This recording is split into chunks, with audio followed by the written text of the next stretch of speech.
Salut à toi, j'espère que tu as la forme. Ça y est, elle est enfin là. La vidéo tant attendue sur l'encre Ecoline, sur le test de l'encre Ecoline de Royal Talents. Alors, spoiler alerte, tout de suite, cette encre, elle va pas être pour tout le monde. Je vous préviens d'avance. Mais si elle n'est pas pour tout le monde, pour qui est-elle? C'est ce qu'on va découvrir ensemble dans cette vidéo, les avantages du produit et les inconvénients, parce que oui, malheureusement, il y a des inconvénients. Comme tous les produits, choisis juste ton camp, quels inconvénients tu veux ou pas. Pour le déroulement de cette vidéo, ce qu'on va faire, c'est que je vais te présenter l'encre Ecoline par thème. Plutôt que de faire une liste des avantages, une liste des inconvénients, voilà, je trouve ça barbant, je te donne un PDF, sinon c'est réglé, ça va plus vite. Et puis c'est pas très fair play de manière générale, je trouve, suivant par quoi tu commences, si tu finis par les inconvénients, les gens vont retenir que les inconvénients. Ce qui est pas forcément toujours le cas. Sinon je vais te montrer un timelapse, un dessin que j'ai fait en utilisant l'encre Ecoline. Je vais pas te le montrer en entier, juste pour que tu vois un peu comment le produit agit, comment le produit s'applique. Si tu veux voir le résultat fini, tu peux me retrouver sur Instagram, je te le mets en bas là, de l'écran. Je suis plus actif là-bas, on peut discuter, c'est cool, enfin viens, on est bien. Allez, sans plus attendre, c'est parti pour le test de l'encre Ecoline de Royal Talents. Point numéro 1, le point numéro 1, ça se passe dès la préparation et c'est pour moi un très gros avantage. Vu que c'est de l'encre qui est aquarellable, et bien en fait tu peux l'utiliser soit pure, tu peux l'utiliser diluée ou mélangée.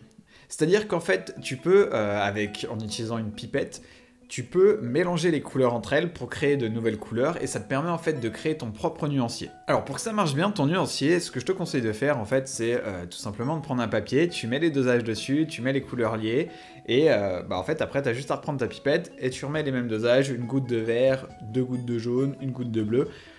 En plus tu vois, t'as un petit côté alchimie. Et le fait en fait de pouvoir faire un nuancier comme ça et de gérer tes couleurs, ça te permet d'avoir une cohérence dans les couleurs.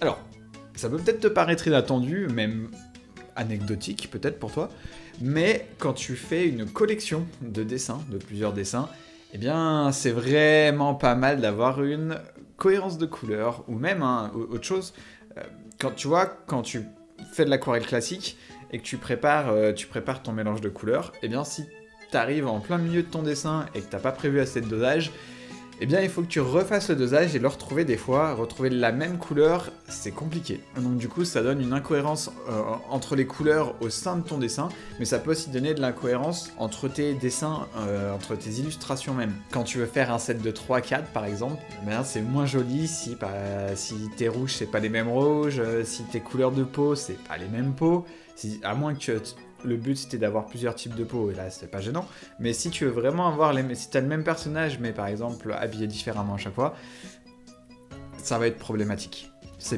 fait pas pro, ça fait pas propre. Donc voilà, la possibilité de gérer ces mélanges, c'est pour moi un très gros avantage. Ça te fait gagner du temps, surtout avec les gouttes, parce que au moins c'est précis. Et puis ça te fait économiser de la peinture, parce que malgré tout, le fait d'essayer de trouver la bonne couleur, si tu mets un peu trop d'eau, hop, faut rajouter de la couleur. Si tu mets un peu trop de vert et pas assez de rouge, enfin voilà, c'est compliqué et ça te fait perdre pas mal de peinture. Passons maintenant au point numéro 2, qui est l'application et l'utilisation de l'encre Ecoline. Là, je pense que ça commence à t'intéresser, tu vois. Au moment de l'application, la première chose qui frappe, c'est la sensation. De manière générale, l'encre c'est un médium qui en fait est assez agréable à utiliser, c'est fluide, l'encre aquarellable, l'encre Chin également, et bon, pourtant tu le sais, tu vois, je suis habitué à l'aquarelle, moi, c'est déjà très aqueux, c'est déjà très fluide, c'est agréable à utiliser, mais là, franchement, c'est le haut de gamme de la sensation de douceur en termes d'application. C'est zéro résistance, zéro résidu, par contre, ça c'est un très bon point aussi, il n'y a pas de résidu. Ça s'applique très bien même sur du papier épais qui est très granuleux. Voilà, c'est le top. Et comme c'est fluide en fait, ça te permet d'appliquer très simplement en fait la couleur sur ton papier et ça t'évite d'avoir des inconsistances. Après, il faut être assez rapide parce que ça sèche assez vite vu que ça s'imbibe très rapidement dans le papier vu que c'est très aqueux. Là où les aquarelles en fait classiques en godet, elles pêchent un peu, quand tu reprends un peu de couleur ou tu laisses un petit peu sécher, eh bien ça va vite faire des traces à cause de la différence d'eau et de couleur d'ailleurs de manière générale. Et bien là on obtient des aplats qui sont vraiment aplats en fait, qui sont bien lisses, où il n'y a pas de bavure, il n'y a pas d'accrochure. Donc ça, moi j'aime beaucoup. C'est pas facile à avoir sur des produits aquarellables, cette consistance Contrairement aux feutres par exemple, les feutres à alcool, eh bien c'est facile d'avoir des aplats. Et si tu veux vraiment avoir une très belle consistance, tu fais une technique en wet on wet, donc je pense qu'en français ça doit s'appeler une technique surmouillée, ou je sais pas, en fait t'appliques de l'eau d'abord sur ta feuille, sur tout l'endroit où tu vas appliquer toute la couleur, et tu déposes après ta couleur par-dessus, et avec l'eau en fait ça va s'étaler et ça va bien se répandre.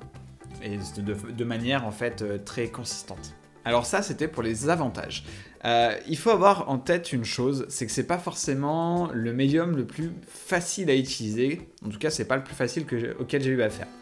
Parce qu'en fait, comme ça sèche très vite, eh bien il faut que tu maîtrises bien ton pinceau, il faut que tu sois précis parce que sinon tu vas en foutre partout. Ce qui en fait peut être un peu stressant au début, surtout si tu travailles beaucoup en trad et que tu fais des modèles uniques. Ça peut te stresser. Moi je trouve ça cool en fait que ce soit pas forcément très facile à utiliser, qu'il y ait un petit peu de challenge, ça change, ça rend la chose dynamique, tu découvres de nouvelles façons de faire, et puis tu t'y fais petit à petit une fois que tu prends l'habitude. Mais c'est peut-être pas au goût de tout le monde, surtout les personnes qui sont assez débutantes en aquarelle. Un autre point assez important à avoir en tête, c'est que l'encre se réactive très facilement à l'eau. En fait, dès que tu vas prendre ton pinceau et que tu vas toucher avec de l'eau, ça va réactiver la couleur directement comme ça, sans vraiment prévenir. Alors ça peut être très intéressant si tu es du genre à faire des dessins, tu vois, un peu psychés ou avec des mélanges de couleurs, avec du rose dans ton turquoise ou des choses comme ça. Ça peut donner des résultats vraiment très intéressants. Il y en a plein sur YouTube qui font ça, donc je te laisse aller voir. Par contre, si tu es plus comme moi et que tu travailles à base d'aplats assez précis, avec des couleurs bien définies, bien compartimentées, ça risque de pêcher un petit peu plus. Parce que dès que tu vas passer, eh bien, tes couleurs vont se réactiver et vont se mélanger. Donc quand tu commences à avoir du vert dans ton rouge, eh bien, ça rend pas très bien comme résultat. Ça peut te plomber ton dessin en fait. Alors c'est pas forcément quelque chose qui va être très problématique pour tout le monde. Moi je te le dis parce que je pense que c'est important de le mentionner. Et c'est la raison en fait principale pour laquelle j'utilise pas cette encre au quotidien. Pourquoi j'ai pas remplacé mon aquarelle en godet pour ça. Parce que ça se réactive trop facilement et je suis pas très méticuleux. Je suis assez bourrin donc j'y vais à fond. Et ça fait que je fais pas mal de bavures et ça pose problème. Et une autre raison pour laquelle j'ai décidé de ne pas choisir l'encre aquarellable comme médium principal, c'est que c'est pas très pratique à transporter dans le sac. Et dans le sac à dos, moi je bouge beaucoup, donc comme tu vois, je suis encore sur un fond différent. C'est parce que je change d'appartement. Du coup, c'est pas pratique à transporter l'encre. Si tu veux prendre l'avion, tu peux pas. Enfin, tu peux, mais faut pas que ça fuit. Enfin, l'encre en godet, c'est plus pratique pour le voyage à transporter. Mais ça concerne quasiment personne, hein, je sais. Maintenant, la question qui t'intéresse vraiment, c'est de savoir le rendu, il est comment sur feuille? Alors, concernant le rendu de l'encre Ecoline, je suis un peu partagé. Je suis un petit peu partagé. Alors, concernant les bons côtés d'abord, sur les bons côtés, c'est une encre qui est très punchy, qui est très agressive, qui est très incisive. C'est de l'encre Ecoline en fait. Si tu connais un peu Ecoline, eh bien c'est leurs encres, très classiques, ça tabasse, tu vois. Moi j'aime bien. Et mention spéciale pour le cyan qui est magnifique. Il me rappelle des lagons, tu vois, t'as envie de plonger dedans tellement il est magnifique. Pourtant, je suis pas trop fan de bleu, moi, hein. Tu le sais, si tu suis cette chaîne, je suis plutôt dans le rouge. Mais j'aimerais nuancer un petit peu tout de suite, en fait, c'est que la couleur perd de son punch en séchant. Elle se désature un petit peu. Alors pourquoi? Je sais pas trop. Est-ce que c'est le fait que ça s'imbibe dans la feuille et vu qu'il n'y a pas de dépôt, il n'y a rien en surface pour faire ressortir la couleur et donc ça se mélange aux fibres du papier? J'en ai aucune idée. Mais j'ai l'impression que c'est un problème qui est propre aux encres. J'ai eu le problème également sur l'encre Liquitex que j'ai acheté rapidement, que j'ai pas trop aimé, donc qui est reparti assez vite. Après, si vous voulez que je vous en fasse le test, dites-le moi dans les commentaires et puis je vous le ferai, j'en recommanderai et je vous ferai le test par la suite. Alors pour en revenir à notre encre aquarellable, en fait c'est pas dramatique non plus.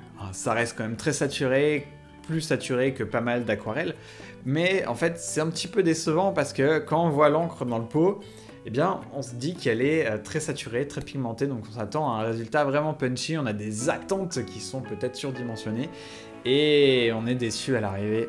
On est déçu à l'arrivée parce qu'elles se désaturent en séchant. Donc quand on les applique, c'est top, elles sont super saturées, et quand elles sèchent, elles se désaturent.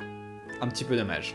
Alors un autre point sur lequel je n'arrive pas à trancher, c'est la difficulté à faire des dégradés. Parce que comme je te disais juste avant, c'est des couleurs qui sont quand même assez saturées, et pour qu'elles se désaturent, pour que tu puisses faire un dégradé, il faut mettre beaucoup d'eau. Donc ça te demande en fait d'appliquer peu de couleurs, de vraiment mettre beaucoup d'eau, de dégrader, donc tu as intérêt déjà à avoir un très bon papier, parce que si tu as un papier de merde, tu vas faire un trou dans la feuille direct. C'est une façon différente de travailler, je trouve ça un petit peu plus difficile de bien doser, alors probablement parce que je ne suis pas très habitué au produit, donc je pense que c'est pas très grave, c'est quelque chose dont tu prends l'habitude, mais il était important pour moi de te le notifier.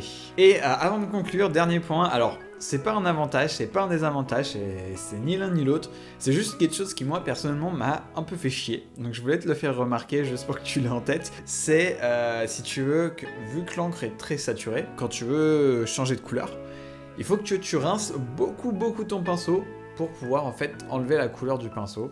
Ça a tendance à pas mal accrocher, et si tu changes beaucoup de couleurs, comme moi, des fois moi je pense à une couleur, je commence les cheveux, puis après hop je m'arrête, je reprends ailleurs, ça peut être très embêtant pour toi. Ça va vite te prendre la tête parce que là moi ça m'avait pris pour 6 ou 7 couleurs et j'en avais déjà marre. Donc voilà, je pense qu'on a fait un bon tour d'horizon de ce qu'est et ce que n'est pas l'encre aquarellable Ecoline de Royal Talens. Et on va conclure en fait, et je vais te dire à qui correspondra cette encre et à qui ne correspondra pas cette encre et qui devrait en fait passer leur chemin. Du coup c'est l'heure de conclure, tu m'excuseras pour le changement de décor. Au montage je me suis rendu compte qu'il y a eu des petits problèmes techniques au moment où j'ai pris la conclusion, donc je suis obligé de la retourner, voilà, tout simplement. Donc du coup, cette encre Ecoline, elle est pour qui? Elle est pour ceux qui font attention et qui sont assez méticuleux, qui vont pas comme des bourrins, du coup ils en mettent pas partout. Elle est pour ceux qui ont besoin d'avoir des couleurs très saturées, avec pas mal d'aplats, ou alors à l'inverse des couleurs très psychédéliques pour donner des mélanges inattendus.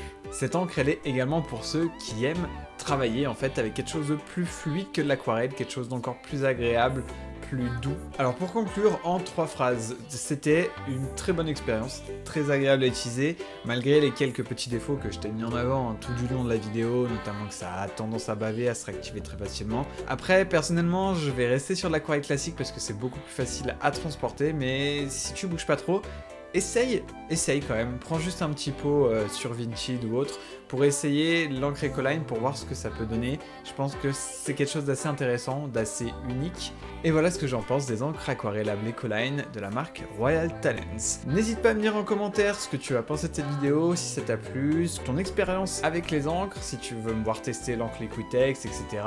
ou quel matos tu voudrais me voir tester dans le futur. Et sur ce, je te fais la bise, prends soin de toi.